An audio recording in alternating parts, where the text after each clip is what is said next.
Hey guys, it's Miss Tomasso. We're going to get ourselves started on our week 5 video 2, which is going to be our study guide for chapter 8, because on Monday, May the 4th, we are going to have a quiz over the first 3 sections here of chapter 8.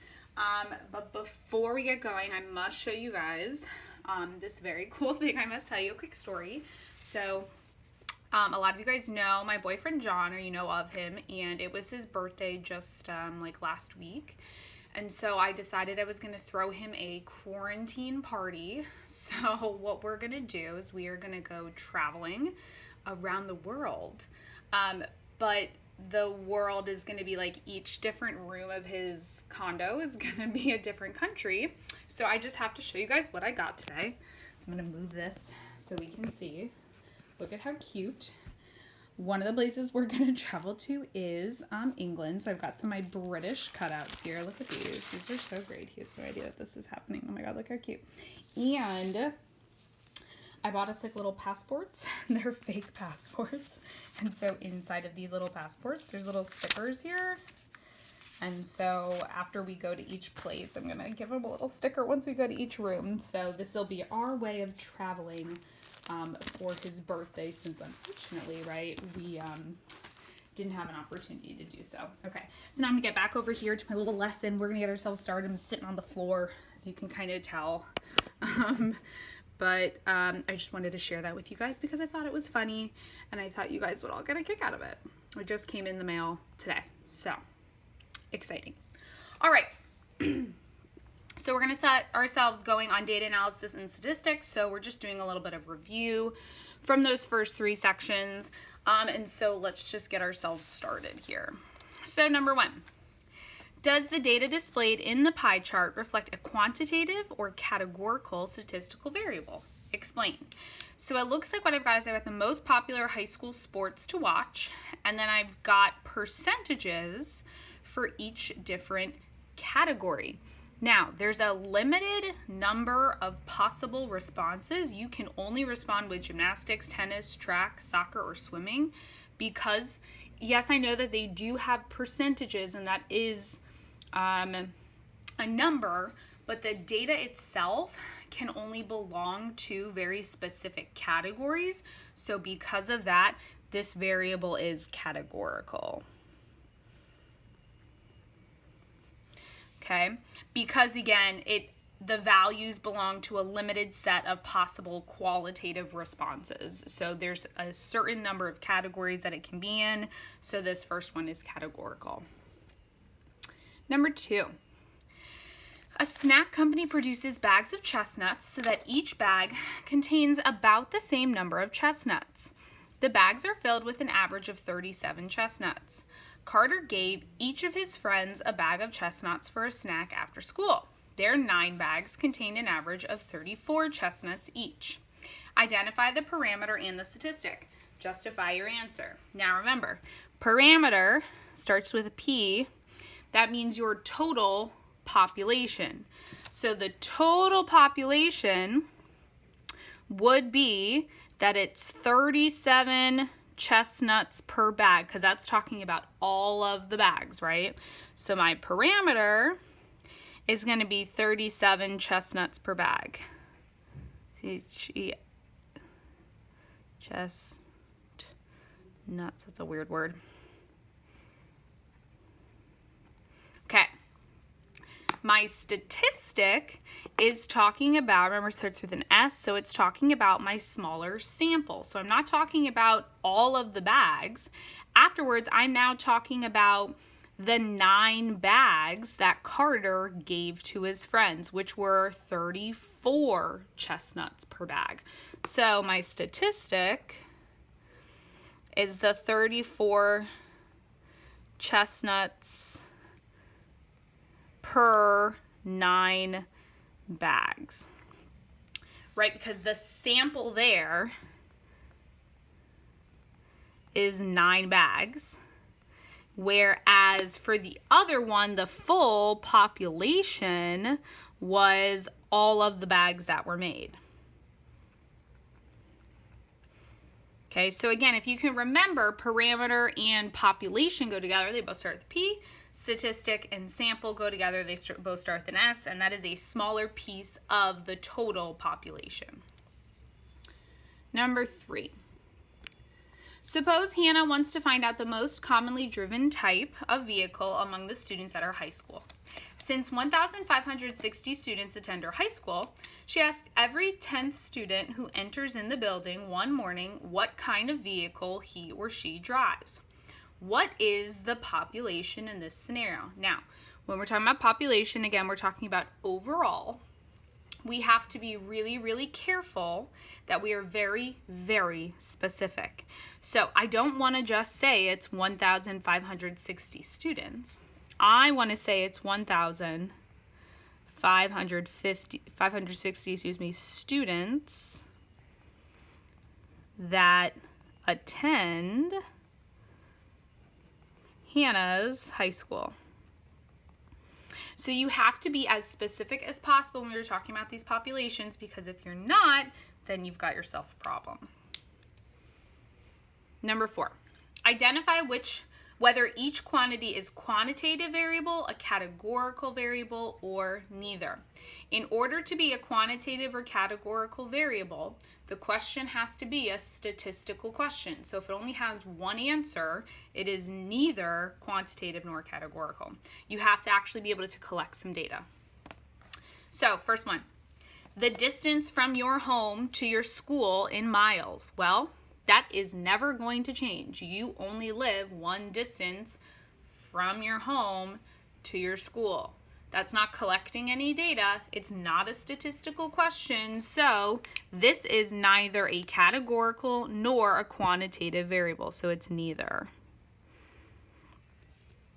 Number 2, the types of cars owned by families in your neighborhood. We're talking about types.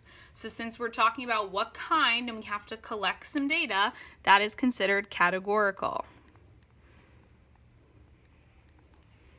Third one, the number of hours veterinarians work in a week. Well, you'd have to collect data for a bunch of veterinarians and find the number of hours that they work in a week, and it could change because you're collecting numbers. That is quantitative data. Last one, the number of ingredients in your family cheesecake recipe. Well, that only has one answer, right? It's just one number. That's not a statistical question. So you do not have a quantitative or a categorical variable. So it is neither. Number 5. A veterinarian polled her clients who own dogs as to whether or not they use dry food only for their dogs. Which of the following describes the population of this survey?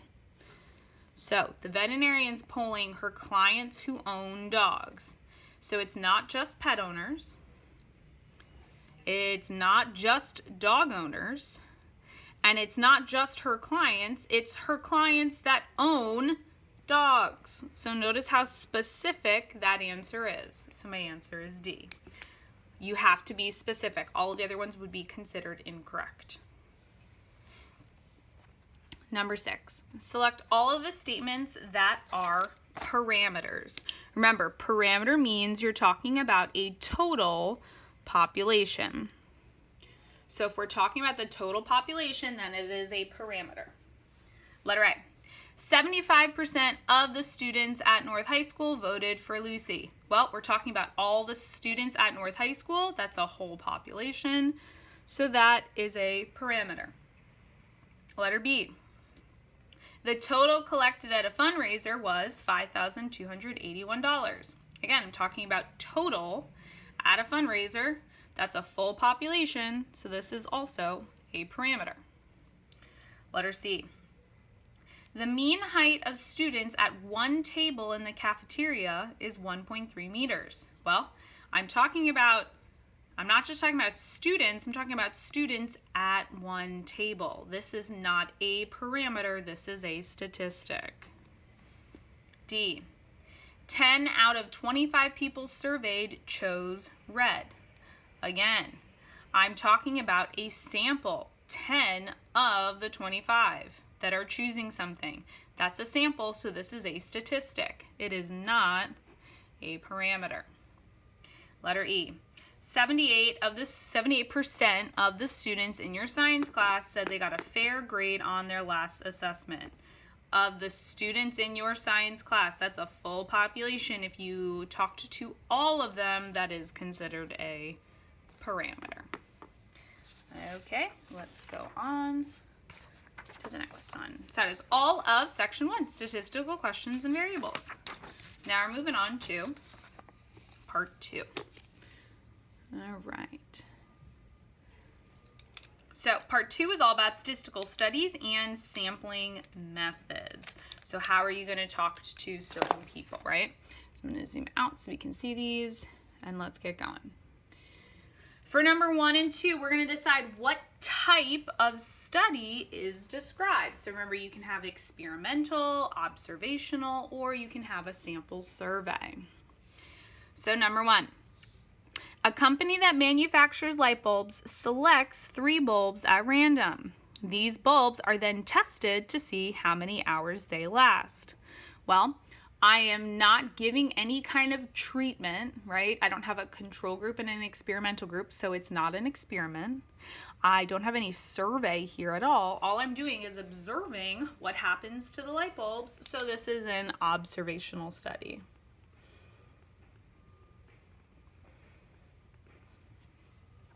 Number 2.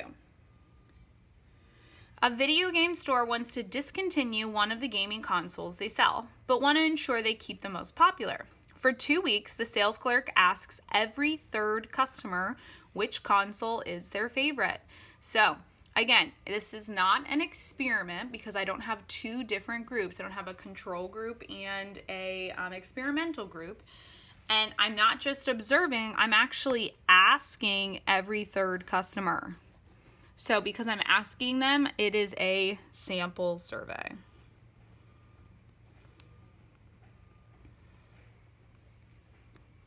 Now, these are types of studies. Now, within those types of studies, remember, you can sample. You can decide how you're going to sample the people that you're talking to. So is it going to be random? Are you going to cluster them?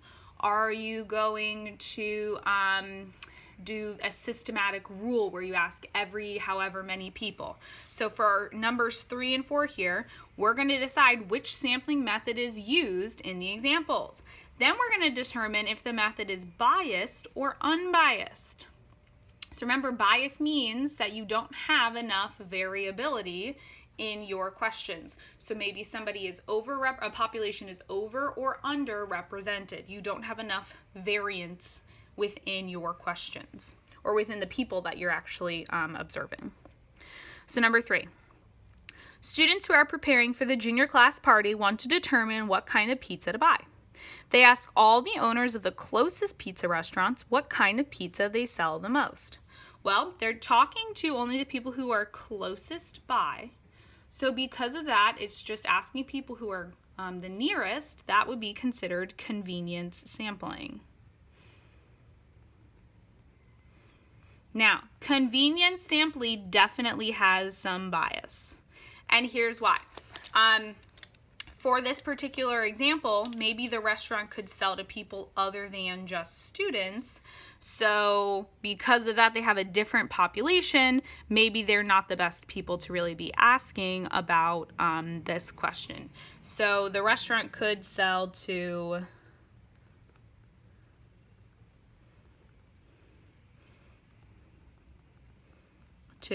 people other than students. Okay, so that is considered a biased sampling method, not the best choice. Number 4. The county road department wants to know which roads cause the most concern among the residents of the county. They ask local pet stores to hand out survey forms for customers who volunteer their opinions. Well, if they're asking out survey forms for people who volunteer, then that is considered a self-selected sampling method.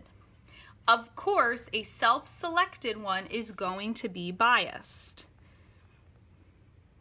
right? Because you're choosing to actually finish the survey or not finish the survey. So people who are asked, they're asking local pet store people to hand out to customers. Well, I would say that people who go to the pet store are not very representative of the entire county. So I would say that the population selected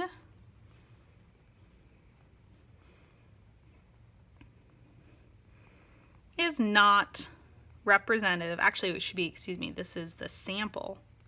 My bad. Whoops. The sample selected is not representative of the population. Right? Because I want to know about every single person within the county, and I'm choosing a sample of only people who go to the pet store. That's not really a very great choice. Number 5. Describe a design for a controlled experiment to determine whether an acne-reducing medication is effective for people who are 13 to 22 years old. What are some potential sources of bias? So we're describing a design on our own. Now, I would say you would want to talk to people, obviously, who are between 13 and 22 years of age. And I would probably do, the more people you have, the better. So I'm going to say, we're going to pick 200 people that are 13 to 22 years old. Then what I would do is I would make 2 groups, right? One group would get the medication. One group would be the control group. They would get the placebo. So one group gets the medication. And I would do half, right? 100 people. And then one group gets the placebo.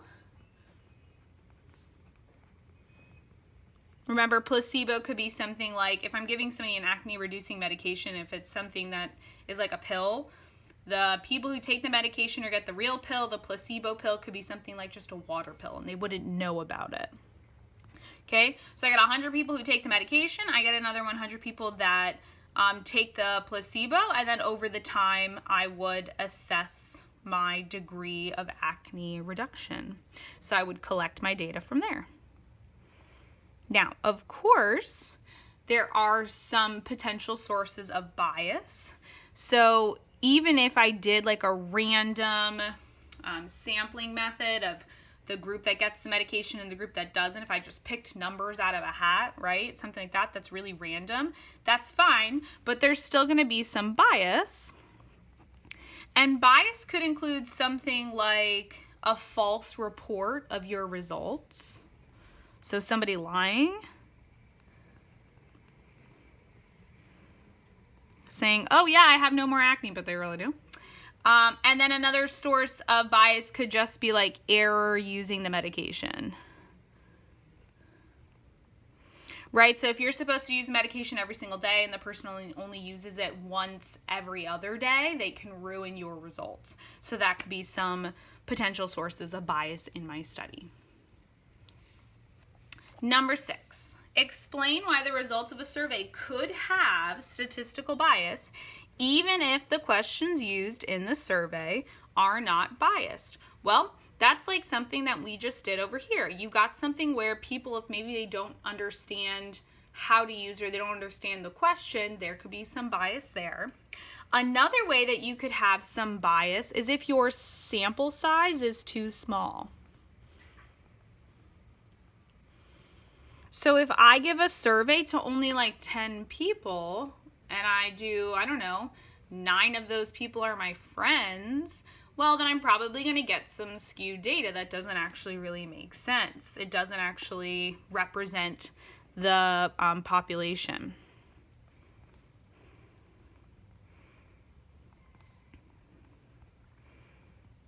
Another way could be the sampling method itself.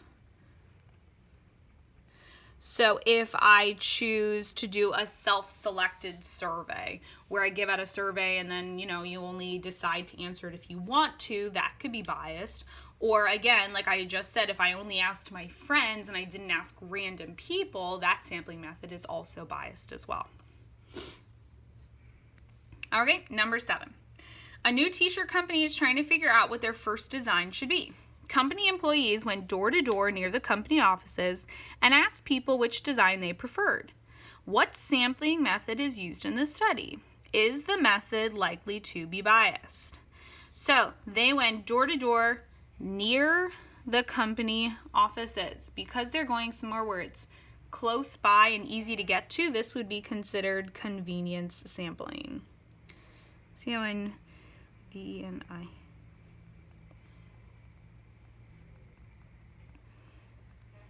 And of course, convenience sampling can have some bias.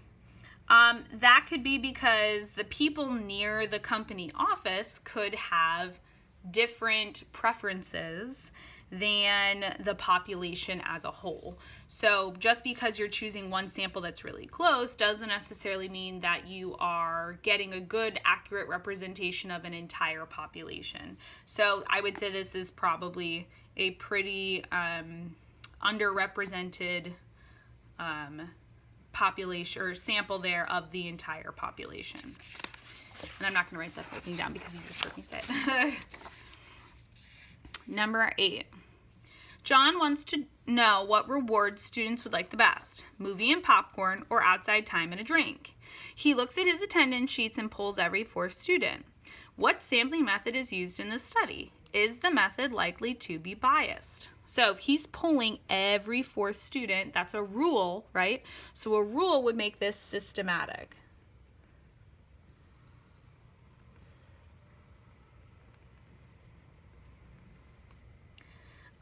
Because he's choosing a rule and it's a random rule, that means this method is likely to be unbiased. Right, because he's got no preference on anyone. All he's doing is choosing the 4th person. Number 9, we got ourselves a chart here. Determine if the following studies have any bias or variability. If they contain bias, explain what causes it. So remember, bias means you do not have enough representation of a certain population. Variability means just the opposite, that you have enough representation and your sample that you're choosing is a good representation of your entire population. So, study number 1. The student council surveys every 5th students walking down the hallway with the following question. Do you agree that school would be more enjoyable if we had the opportunity to eat lunch outside? Well, while I think it's great that they are choosing every 5th student, which would be systematic sampling, the way they ask this question, do you agree that school would be more enjoyable if we had the opportunity to eat lunch outside? The way that question is asked will cause people to say yes. It's not really a true yes or no. You're really trying to sway people to say yes. So because of that, I would say this is very biased because of the way the question is asked.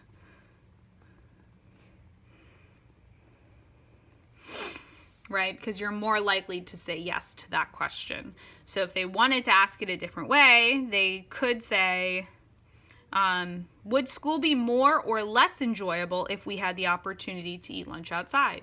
And that would allow people to say more or less instead of it trying to really get them to say yes. Second one. Stassi sat in a parking lot between a fast food restaurant and a local diner to determine which type of food most people in her town preferred. I would say, since she's just observing and she's looking at fast food and she's looking at 2 different places, she's trying to determine which food most people in her town prefer between those 2. I would say she definitely has some variability there. Okay, it's a good choice. But I think depending on what time she goes, there could be some bias there. right? Because if she goes during the day, then that means she's not really observing people who work during the day. If she goes only at night, then, she's leaving those people out who work off at night. So depending on how she's sitting there, she could either she could have some variability or she could have some bias. Okay, last one. A research company calls 1 million residents of the United States who are randomly selected from rural and urban areas of each state to collect their opinion of 2 new federal laws that are being proposed by Congress. So, I would say this is incredibly random. It's a huge sample. That's fantastic. There is definitely a lot of variability. There is potential for bias, because if you're getting a phone call from a research company, you could hang up the phone, right? And then you're really only dealing with people who want to talk to you. So that could be more of a self-selected survey. So again, it could really go kind of either way. It depends on how the study is done. All right, that is it for section 2. Now we're on to our last section, 8.3. Data distributions. Okay. Number 1, choose and circle the correct answer. If the mean is greater than the median, what type of distribution is this? I'm going to pause right here, and I'm going to go get my little cheat sheet from this section.